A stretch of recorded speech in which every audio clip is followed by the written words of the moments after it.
मरण धर्मा शरीर नहीं हो, किंतु अमर आत्मा हो।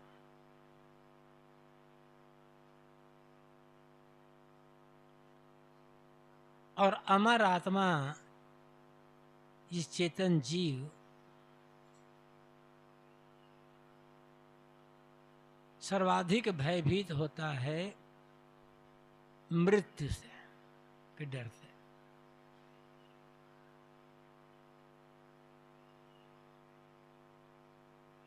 साहब कहते हैं तुम्हारी मौत ही नहीं होगी, फिर डरते क्यों?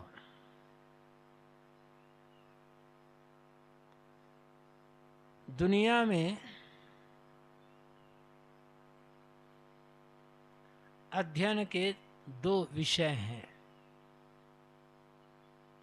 एक स्व और एक पर। स्व को हम जीव, चेतन, आत्मा, रूह, सोल, ब्रह्म आदि अनेक नामों से जानते हैं। और जो पर है वह जड़ तत्वों का पसारा है। जीव से अलग जो कुछ है वह पर है।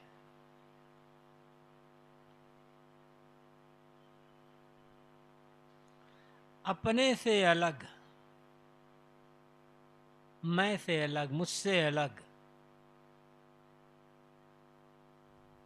कुछ ऐसा है जो मेरे लिए दुख और बंधन के कारण बनते हैं, वही पर है। स्व अपना आप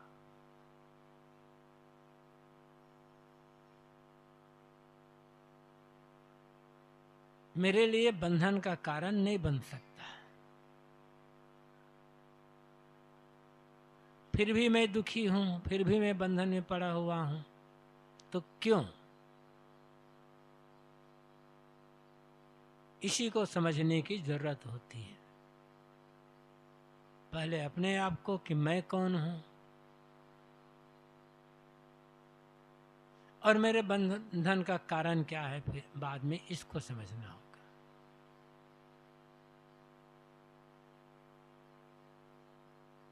यहां पद में साहब कहते हैं तुम अमर हो। अब प्रश्न ये होता है कि जीव अमर क्यों है? फिर कैसे माना जाए कि जीव अमर है?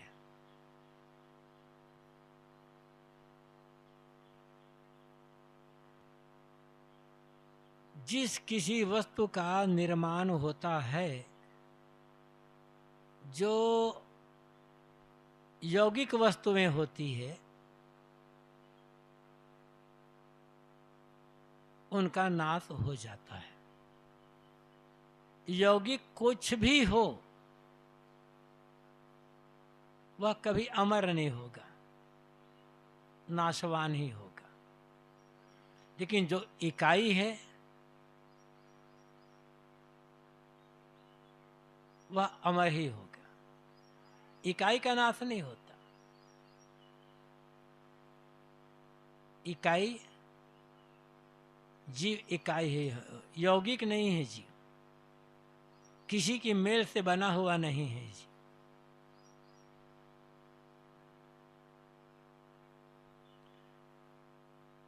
जब किसी की मेल से बना नहीं है, इकाई है, अपने आप है, स्वतः है, तब इसका नाश क्यों होगा?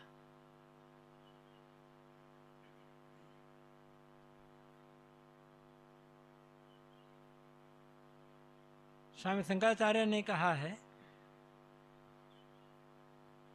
अस्ति कश्चित् स्वयं नित्य अहम प्रत्यय लंबना अवस्थात्रय साक्षी सन पंचकोश विलक्षणा। अस्ति है, अस्ति मतलब है, कश्चित कोई, स्वयं नित्य है, जो स्वयं है और नित्य है। क्या किसका? अहम प्रत्यय लंबना, अहम मैं, प्रत्यय बोध ज्ञान, लंबना आलंबन आधार, मैं हूं इस बोध का आधार कोई एक स्वयं नित्य सत्ता है, जो जागृत, स्वप्न और सुषुप्ति इन तीनों अवस्थाओं का दृष्टा है, साक्षी है।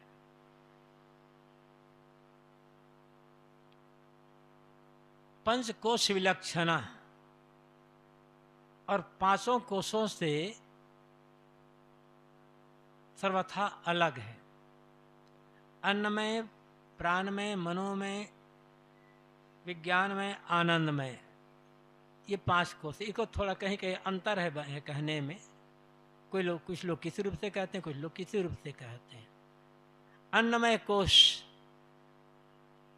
अन्न से निर्मित यह शरीर अन्नमय कोश है। मैं शरीर हूं, अपने को शरीर मानकर शरीर केंद्रित दृष्टि रखकर जीवन जीना मानो अन्नमय कोश में बंध जाना है। प्राणमय, प्राण अपान समान व्यान उदान, प्राण अपान समान व्यान और उदान, ये पांच पिंड के प्राण माने जाते हैं। इससे अलग भी देवदत्त, कृकल, धनंजय, कूर्म ये ब्रह्मांड के प्राण माने जाते हैं। तो प्राणों का जो समूह है, जो हम नाक से सांस लेते जाते रहते हैं और जो शरीर में हवा, विभिन्न हवा प्रेस होकर के शरीर के जोड़ों घुमाता रहता है, वो प्राणमय का कोश है। मैं प्राण नहीं हूँ, क्योंकि प्राण मैं लेता हूँ, छोड़ता हूँ। प्राण मुझसे अलग है। प्राण को ही अपना मान लेना कि यही मैं हूँ, ये प्राणमय कोश में बन जाए। मनोमय, मन का जहाँ तक आयाम है, मन की कल्पना, स्मरण, ये मनोमय कोश है। कहीं ज्ञानमय कोश कहते हैं, कहीं विज्ञानमय कोश कहते हैं।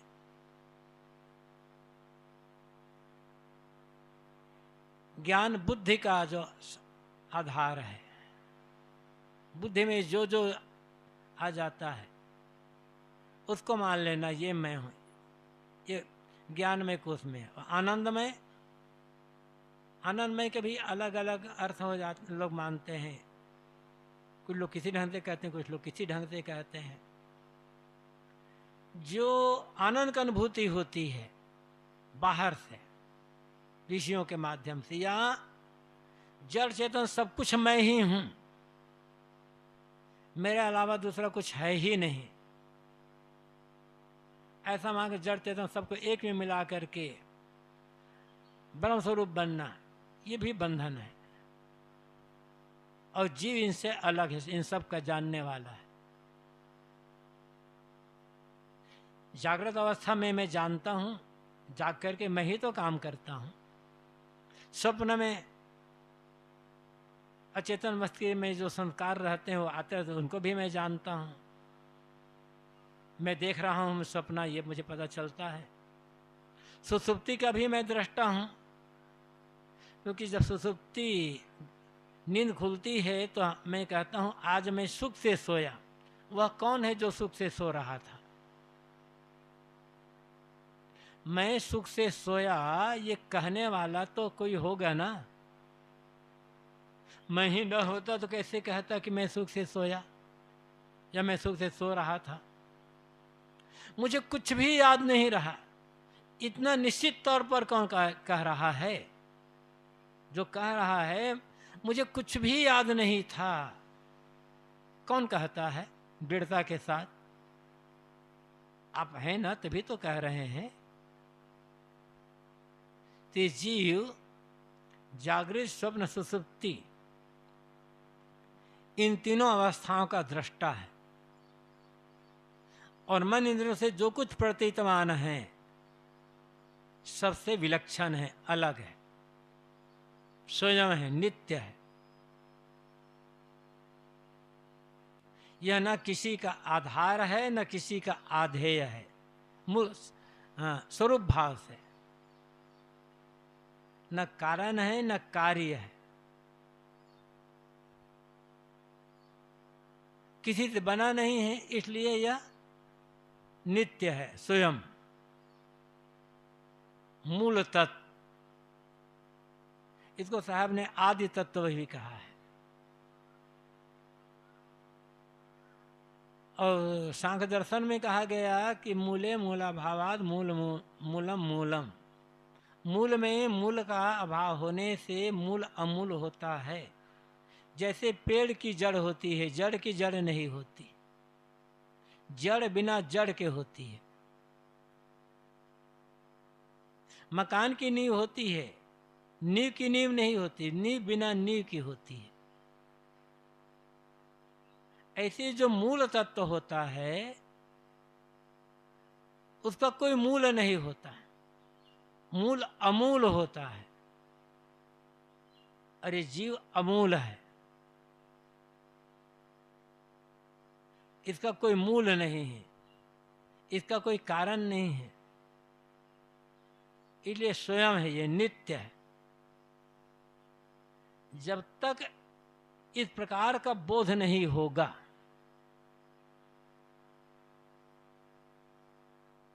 और इसके साथ साथ मन और इंद्रियां मुझसे अलग हैं, मुझ में, मेरे चेतन स्वरूप में न कर्मेंद्रियां हैं न ज्ञानेंद्रियां हैं और न मन है। मन तो एक अभ्यास से बन जाता है।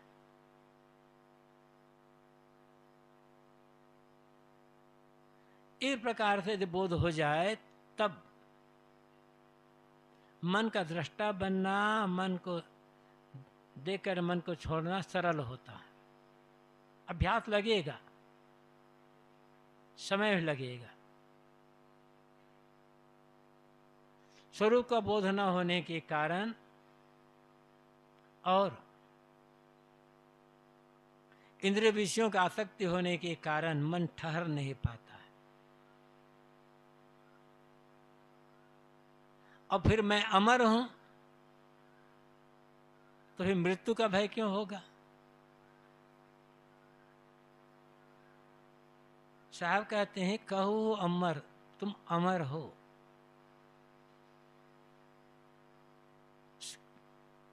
कुछ और हो या ना हो, हम तो हैं ना। किसी भी आदमी को कभी यह भान नहीं होता, यह भास नहीं होता कि मैं नहीं हूं। मैं तो हूं, ईश्वर हो या ना हो, किंतु मैं हूं। स्वर्ग नरक हो या ना हो, मैं तो हूं। न ही कश्चित संदिग्धे हम न हम वा इति, ये वाचस्पति मित्र ने कहा है। किसी को संदेह नहीं है होता कि मैं हूं या नहीं हूं। मैं हूं तभी तो संदेह कर रहा हूं। इसलिए तो कहा गया कि I think therefore I am. मैं सोचता हूं, मैं संदेह करता हूं, क्योंकि मैं हूं। मैं ही ना होता तो सोचता कौन? मैं ही ना होता तो संदेह कौन करता? अपनी ओर लौटना होगा, अपने को देखना होगा। मन और इंद्रियों से संसार को देखते देखते संसार को हमने सच मान लिया और अपने को हम भूल गए। इसलिए निरंतर हम दौड़ते रहते हैं संसार की तरफ, अपनी तरफ हम लौट नहीं आते। दुनिया को जानना बड़ा सरल है, अपने को जानना कठिन है।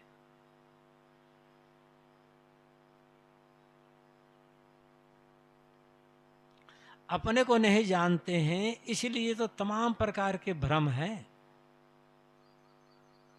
अपने को नहीं जानते इसलिए अलग अपना एक प्राप्तव्य मान लिए हैं कि मंजिल सुख दुख का देने वाला, अब पता नहीं कैसे क्या क्या कल्पना कर लिए हैं। सारा सारा आत्मज्ञान के अभाव में है। आत्मज्ञान बिना नर भटके कोई मथुरा कोई काशी। आत्मज्ञान का अभाव में ही मन ये जीव भटक रहा है। आत्मज्ञान हो जाए तो भटकाव दूर, फिर आत्मज्ञान हो जाए तब किसी अदृश्य अलौकिक सत्ता को खुश करने के लिए आदमी समय बर्बाद नहीं करेगा, शक्ति बर्बाद नहीं करेगा।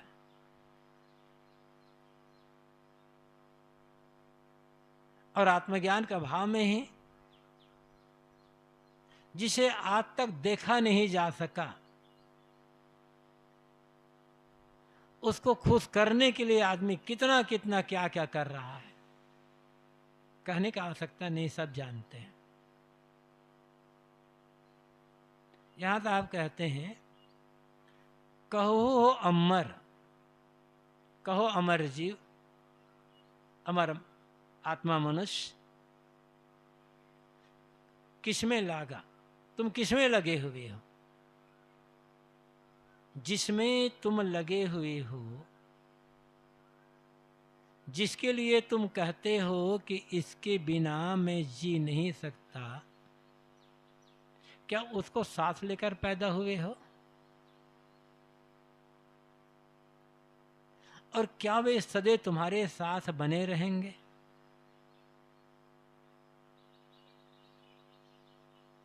जिन जिन में हमारा मन लगा हुआ है, जिनके जिनके लिए मोह है, आसक्ति है, जिनके लिए हम मानते हैं कि ये है तब मैं हूं, ये है तब मेरा जीवन है, ये मेरे जीवन का आधार है, उसको साथ लेकर के पैदा हुए होते हैं और साथ लेकर यहां से चले जाते हैं। तब उनमें मोह करना सार्थक होता,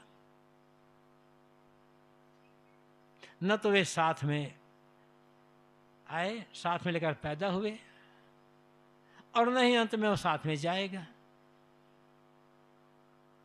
बीच में मिले, बीच में ही छूट जाना है। लेकिन इतना मजबूती से अपने को बांध लिए उसमें कि अब वहां से मन हटाना, उसका मोह छोड़ना बड़ा कठिन हो गया है,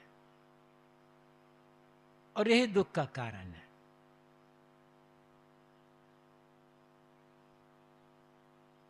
शरीर निर्वाह के साधन है, जीवन यात्रा के सहयोगी साथी है, सहज प्रेम का व्यवहार कर लो, वस्तुएं हैं उनका उपयोग कर लो, करना पड़ेगा। शरीर रहते तक संग साथ है, तो जहां जैसा उचित व्यवहार है वो व्यवहार कर लो। व्यवहार करना अलग बात है, लेकिन किसी में आसक्ति बना करके उसी में ही डूब जाना, रात दिन उसी का चिंतन करते रहना, ये अलग बात है। यही दुख का कारण है। और हर समय मन में वही तो गूंजता रहता है। गुरुदेव जी कहते थे एक चिंतनी है, मननी, और एक करनी है।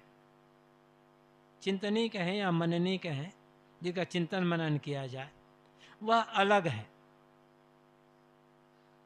और जो करने लायक है, जिसे करना चाहे, वो अलग है। चिंतनी जिनका हमेशा चिंतन किया जाए वो कौन है? अपनी अमरता का चिंतन, मैं हूं, आत्मभाव का चिंतन, मैं शुद्ध हूं, अपनी शुद्धता का चिंतन।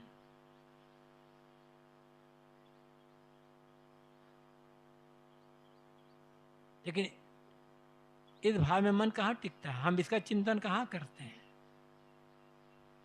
दुनिया के काम करने हैं, सेवा है, कर्तव्य है, वो सब करने हैं, वो करो। वो मननी नहीं है, चिंतनी नहीं है, करने लायक है, उसे करना चाहिए। किंतु उसे करते हुए भी चिंतन मनन अपनी असंगता का, अपनी शुद्धता निर्मलता का, अपनी अमरता का। इसी के लिए तो सदगुरु कबीर ने कहा है, कर से काम मन से राम, शरीर से परिश्रम और मन से राम आत्मचिंतन। फिर व्यवहार भी बनेगा, परमार्थ भी बनेगा, सेवा भी बनेगी और कल्याण का काम भी बनेगा।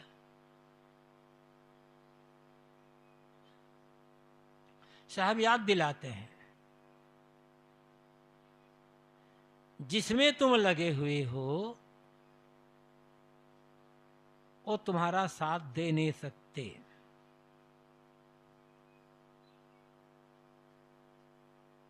तुम्हारे साथ चल नहीं सकते। तुम अकेले हो, असंग। अपनी असंगता की याद करो।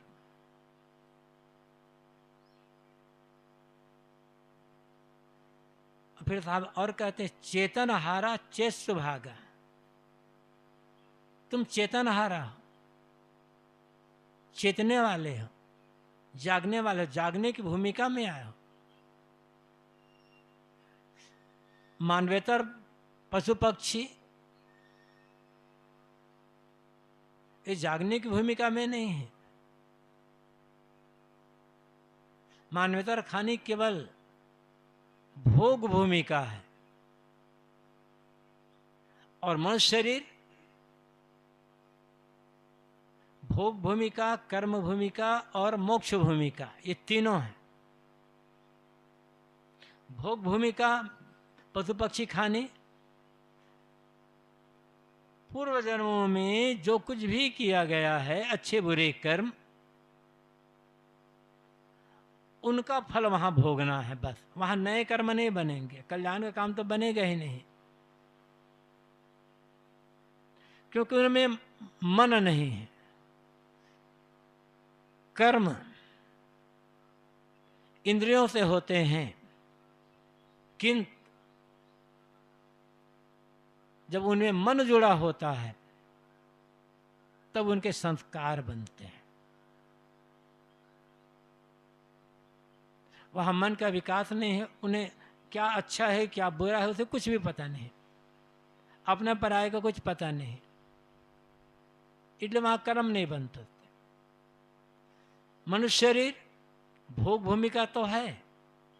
भोग भूमिका का मतलब पूर्व जन्मों में जो हमने अच्छे बुरे कर्म किया है और उन्हीं कर्मों में से जिन कर्मों के फल भोग के लिए यह शरीर बना, जिसे हम प्रारब्ध भोग कहते हैं, प्रारब्ध कर्म कहते हैं। इस शरीर में क्या कौन सुख आएगा कौन दुख आएगा, क्या घटना घटेगी, इसे हम रोक नहीं सकते। प्रारब्ध आगे क्या होने वाला है कहे कौन जानता है। जो सुख दुख आएगा उसे सहना ही पड़ेगा। ज्ञानी से ज्ञानी को भी देह धरने का दंड भुगतना पड़ता है। साहब ने कहा है, सुर नर मुनि और देवता सात द्वीप नौ खंड, कहीं कबीर सब हो गया देह धरे को दंड।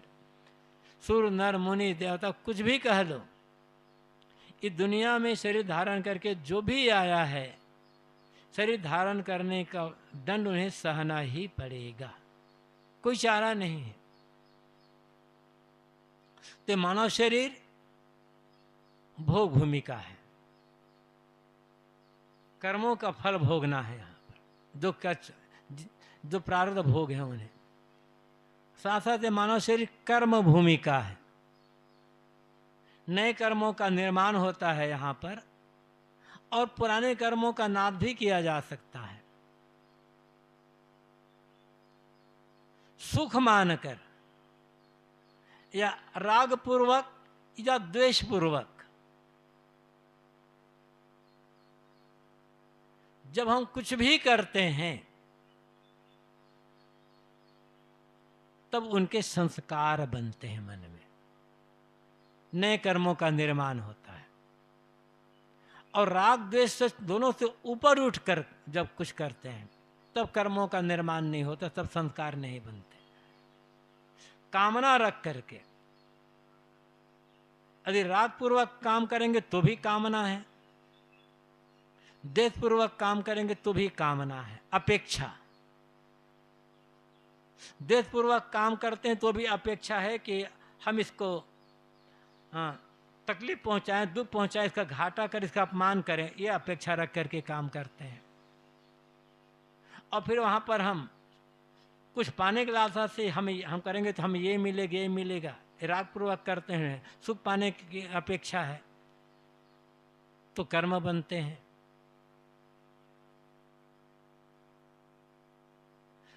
तो मानव जीवन कर्म भूमिका है।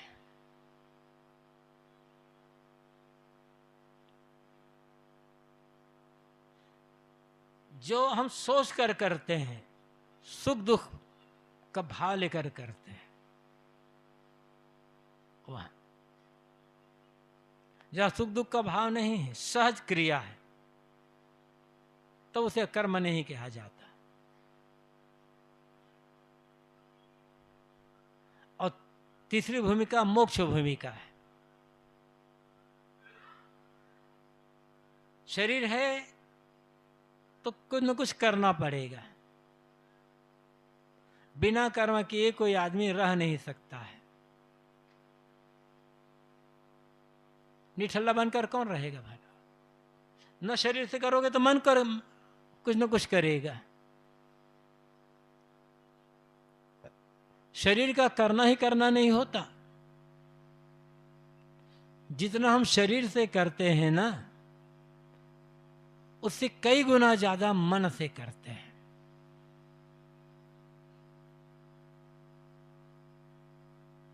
कोई आदमी मान लो किसी की हत्या करना चाहे तो एक दो आदमी की हत्या कर लेगा, लेकिन मन से तो मन से ना कितने लोगों की हत्या कर देगा वो बैठे बैठे। सेवा भी करना चाहे तो 2 4 10 लोगों की सेवा करोगे आप शरीर से, और मन से चाहे तो हजारों लाखों सेवा कर सकते हो।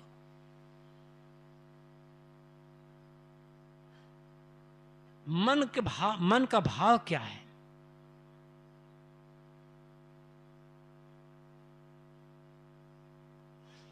तो कोई आदमी चुपचाप बैठा हुआ है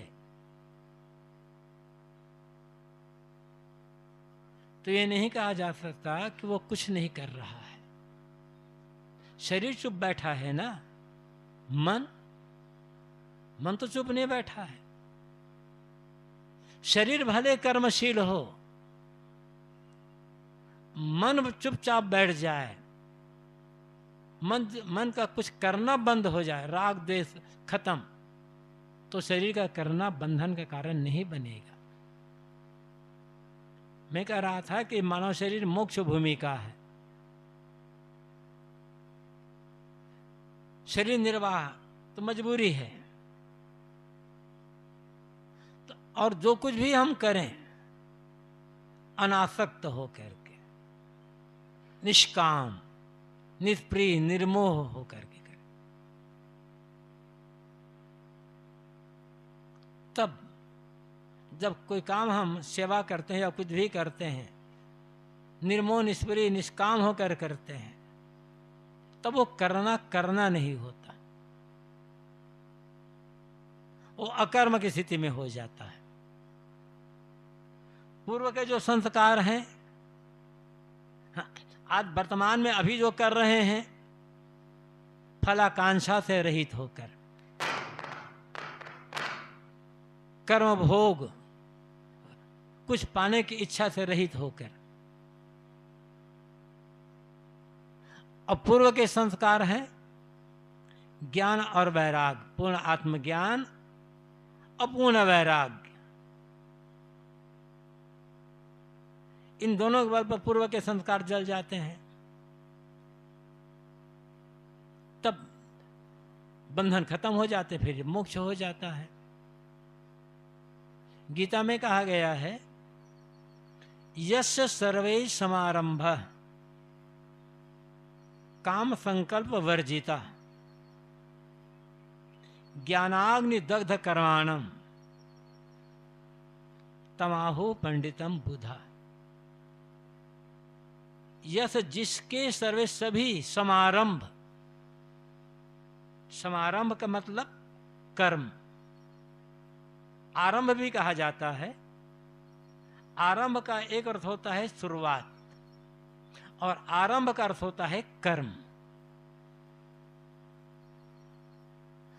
तो जिसके सारे की सारे कर्म काम संकल्प वर्जिता है, काम संकल्प कामना भाव से रहित है, अपेक्षा भाव, कुछ पाने के भाव से रहित है, जो कुछ सेवा करता है, लोगों की सेवा करता है और व्यवहार करता है, केवल कर्तव्य दृष्टि से इनका भला हो जाए, दूसरों की भलाई का भाव रखता है, अपने लिए कुछ चाहना नहीं है, तो ये काम भाव से, काम संकल्प से रहित है। और फिर पूर्व के जो संचित कर्म है, ज्ञान और वैराग के द्वारा नष्ट हो गए, तो जीव का कल्याण हो गया, मोक्ष भूमिका। तो मानव शरीर भोग भूमिका भी है, कर्म भूमिका भी है और मोक्ष भूमिका है। भोग भूमिका तो मजबूरी है, मोक्ष भूमिका, मोक्ष का काम जो फल भोग है, कर्मों का फल भोग, प्रारब्ध भोग, ये मजबूरी है हमारी, इसे हम बच नहीं सकते। न ज्ञानी बच सकता है, न ज्ञानी बच सकता है। अदृश्य है कि कब शरीर में, जीवन में क्या क्या संकट आएगा, क्या सुख आएगा, दुख आएगा, कुछ पता नहीं है, तो बचोगे कैसे इससे? मोक्ष भूमिका, मोक्ष का काम उद्देश्य है। बीच में जो कर्म भूमिका है, सावधानी यहां रखनी है। काम करना होगा, सेवा करना होगा, प्रेम का व्यवहार करना होगा, किंतु निष्काम भाव से, अनासक्त भाव से, अपेक्षा रहित होकर के। तो इसी जीवन में मोक्ष का काम किया जा सकता है। इसलिए सदगुरु कबीर कहते हैं, चेतन हारा चेत सुभागा, तुम चेतने वाले हो, तुम्हारा सौभाग्य है जो तुम आज मानव जीवन में आए हो। और सबसे बड़ा सौभाग्य क्या है? कोई भी मनुष्य पागल ना हो, बस उसका मन, उसकी बुद्धि, ये दोनों बराबर काम कर रहे हैं। तो कोई भी मनुष्य कल्याण का काम कर सकता है। हर आदमी कल्याण काम करने में पूर्ण सक्षम है। दुनिया में सबसे सरल काम, सबसे सरल काम यदि कोई है तो मोक्ष का काम है, कल्याण का काम। भोग में पकड़ना होता है और मोक्ष में छोड़ना होता है, त्यागना होता है। पकड़ने में हम स्ववश नहीं, स्वतंत्र नहीं है। जैसा आदमी भोग चाहता है, जब चाहता है, जिस समय चाहता है, वैसा भोग कहाँ मिल सकता है आदमी को? तो इसमें तो आदमी परतंत्र है ना। और छोड़ने में कौन परतंत्र है? हमें नहीं चाहिए, इसमें कौन परतंत्रता है? इसलिए कल्याण का काम सबसे सरल काम, सबसे सरल काम कठिन क्यों लगता है? आदत के कारण से। मन की जो मलिनताएं हैं, विषयों में जो सुख का आभास है और उनकी जो आदत बन गई है, इसलिए कठिन लगता है।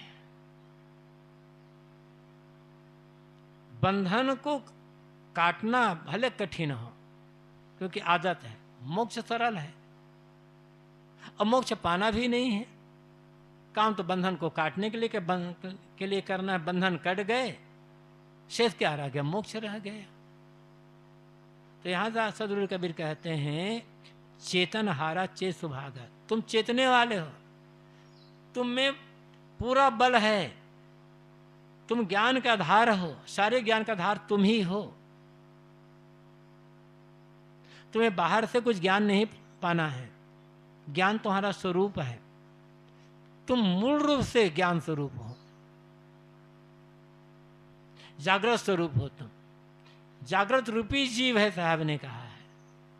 तुम जागृत स्वरूप हो। और फिर मानव जीवन में आए हो, मानव शरीर में आए हो, ये तुम्हारा सौभाग्य है। अब इतना होने पर भी साहब कहते हैं, अपनी वास्तविकता को भूल करके तुमने अपने आप को वहां जोड़ दिया है जो कभी तुम्हारा हो नहीं सकता है। साहब इसीलिए यहां पर चेतावनी भी देते हैं, समझाते भी हैं और ये कहते हैं कि अपनी ओर झांको। कहो अमर संबोधन में सदगुरु कबीर हमें हमारी वास्तविकता का बोध करा देते हैं। और फिर वास्तविकता का बोध है, तुम अमर हो, ये हमारी वास्तविकता का बोध है, हमारी सच्ची स्थिति को बताते हैं साहब। और फिर हमारी भूल बताते हैं कि कहू लगे, तुम जहां जो लगे हो वो तुम्हारी भूल है। शरीर में लग आसक्त हो गए, प्राणी पदार्थों में आसक्त हो गए, खाने पीने में आसक्त हो गए, ये तुम्हारी भूल है। दोनों बता रहे हैं साहब। जो हम हैं उसको भी बता रहे हैं और जो हमारे दुख बंधन के कारण है उसको भी बता रहे हैं। और तीसरी बात क्या बताते हैं? तुम बंधन काट सकते हो कि तुम सौभाग्यशाली हो, मानव जीवन में आए हो जहां सारी भूमिका तुम्हें प्राप्त है। अब इतना होने के बाद भी न हम अपने को समझ पाए, न अपने दुख बंधन के कारणों को समझ पाए, और समझने के बाद बंधन को के कारण को काटने का काम ना करना पाए, तो ये हमारा अज्ञान है, हमारी दुर्बलता, हमारी कमजोरी है। इसी कमजोरी को दूर करने की आवश्यकता है। सेवा, संयम, सत्संग, स्वाध्याय, साधना, इसी कमजोरी को दूर करने के लिए है। जो हमारा नहीं है, उनमें जो राग बना लिए हैं, उस राग को तोड़ने के लिए है। राग को तोड़ते चले जाएं, शेष जो रह जाएगा हमारा अपनापा होगा, हमारा मोक्ष होगा। तो पाना कुछ नहीं है, बस समझने की जरूरत है। ये ध्यान भी क्या है? जहां जहां राग बना हुआ है वहां वहां से मन को हटाना। सांस देखने के लिए क्यों कह रहा है? मन लगा हुआ है, पता नहीं कहां कहां लगा है मन। वहां से हटाओगे मन को, तभी तो सांस में मन एकाग्र हो पाएगा। चाहे ज्योति देखो या कुछ भी करो। अब सोचना है कि कहां कहां हमारा मन लगा है। तो जहां जहां मन लगा हुआ है उससे आज तक क्या पाए हो और आगे क्या पाओगे, ये सोच लो। जितना गहराई से चिंतन मनन करेंगे उतनी बात समझ में आती जाएगी। और समझ में जब आए तो वहां से मन हटा करके, जो अपना नहीं है वहां से मन हटाना है, और जो अपना है वहां मन जोड़ना है। बस इतनी ही साधना है। इसी के लिए काम करना है।